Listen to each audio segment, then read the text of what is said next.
You have probably seen that beautiful, neat little Venn diagram scrolling on your feed, the one with four perfect circles overlapping, promising you that if you just find the exact intersection of what you love, what you are good at, what the world needs, and what you can get paid for, you will suddenly unlock ultimate peace and infinite productivity. They call it Ikigai. It sounds deep, it looks aesthetic, and it makes for great self-help content. But let us be completely honest for a second. It is a lie. Not only is that Venn diagram a westernized misinterpretation of the actual Japanese concept, but trying to force your life into those four perfect circles when you are stressed about finals, overwhelmed by deadlines, or just trying to figure out your next step is a recipe for absolute paralysis. You sit there staring at a blank page trying to align your deepest passion with market demand, and 3 hours later, you are deep in a TikTok rabbit hole, feeling more lost than when you started. The truth is, you do not need a complex philosophical framework to fix your focus.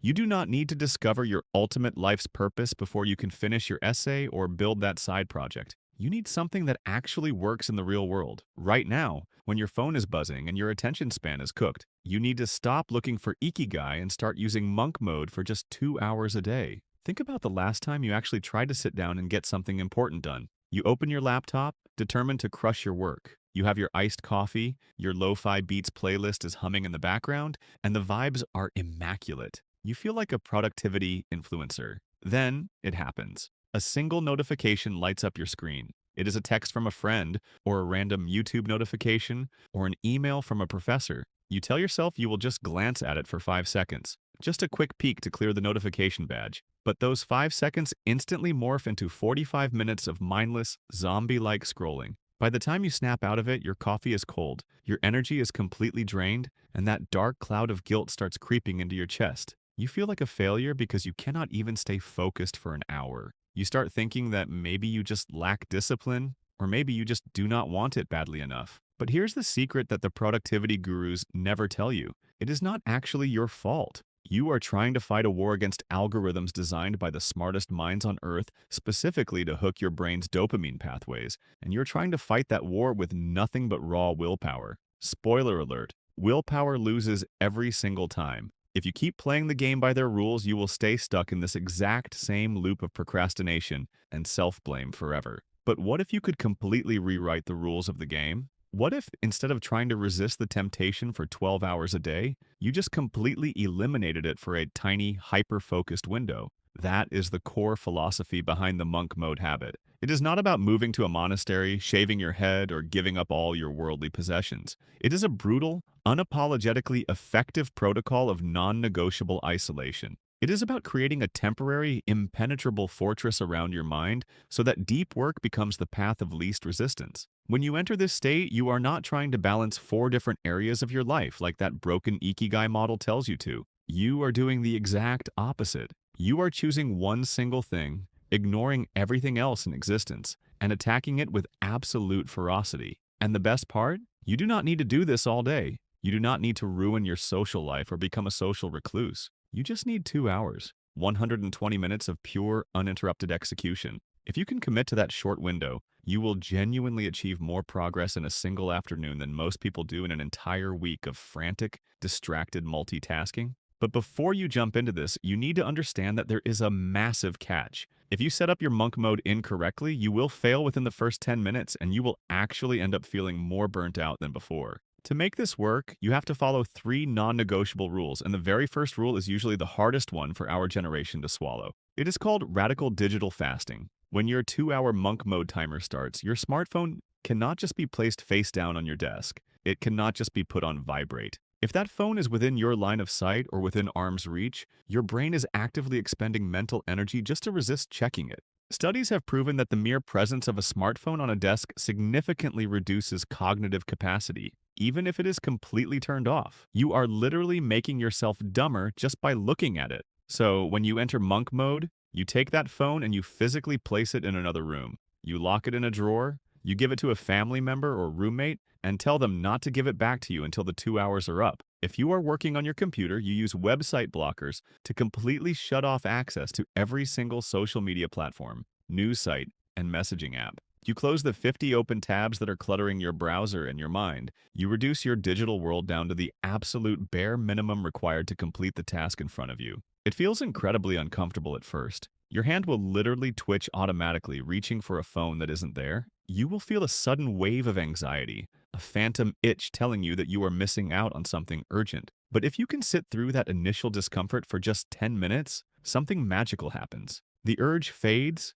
the mental noise quiets down, and your brain finally drops into that deep, effortless flow state you have been searching for all month. But clearing away the digital distractions is only half the battle because once your screen is clean, you run face first into the next major trap. You sit down for your 2 hours, you feel proud of yourself for hiding your phone, and then you realize you have absolutely no idea what you are actually supposed to be doing. You spend 30 minutes figuring out where to start, another 20 minutes organizing your desktop folders, and by the time you actually start writing or coding, your energy is completely depleted. This is why the second rule of monk mode is single target clarity. You must define your exact mission the night before. You do not sit down to work on your business. That is too vague. You sit down to write the first 500 words of your landing page copy. You do not sit down to study biology. You sit down to complete the practice active recall questions for Chapter 4. You give your brain a specific, concrete hill to climb. When there is zero ambiguity about what needs to be done,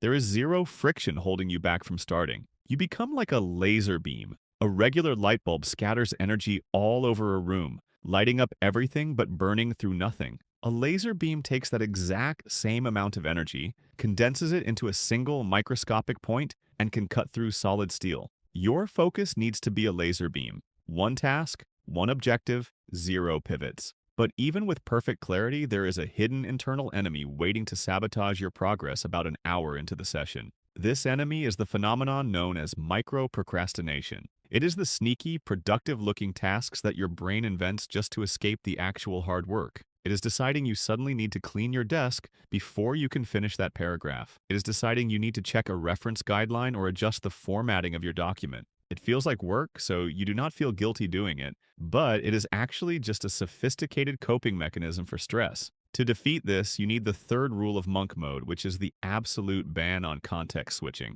If you are writing and you realize you need to look up a fact, you do not open a new tab and search for it. The moment you open that search bar, you are exposing yourself to potential distractions. Instead, you write a placeholder note in brackets like "look up statistic later," and you keep moving forward. You do not stop the momentum for anything. You treat your 2-hour block like a high-speed train. A train takes a massive amount of energy to start moving, but once it is at full speed, it can crash through a concrete wall without slowing down. But if that train stops at every single tiny station along the track, it never builds momentum, and the journey takes forever. You must protect your momentum at all costs. No quick emails, no quick water breaks, no quick stretching sessions. You stay in the seat, you face the friction, and you push through the messy, uncomfortable middle part of the session where most people quit. When you consistently hit this 2-hour state every day, something incredible starts to happen to your self-image. Right now, you might view yourself as someone who is lazy, unfocused, or easily distracted, but your identity is just a reflection of your recent habits. When you prove to yourself day after day that you can completely disconnect from the matrix of noise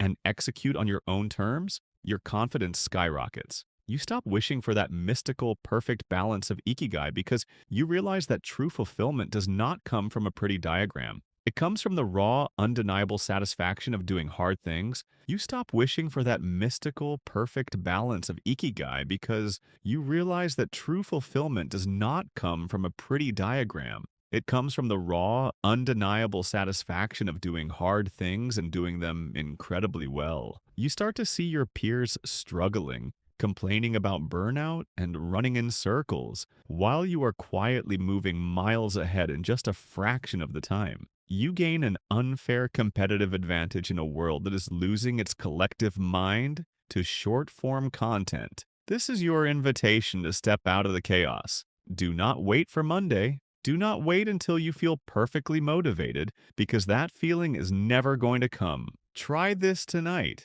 Pick your 2-hour window for tomorrow morning. Decide your single target right now. Hide your phone, close the tabs, and step into the monastery of your own mind. Let us stop talking about productivity. Let us stop scrolling for inspiration, and let us finally level up together.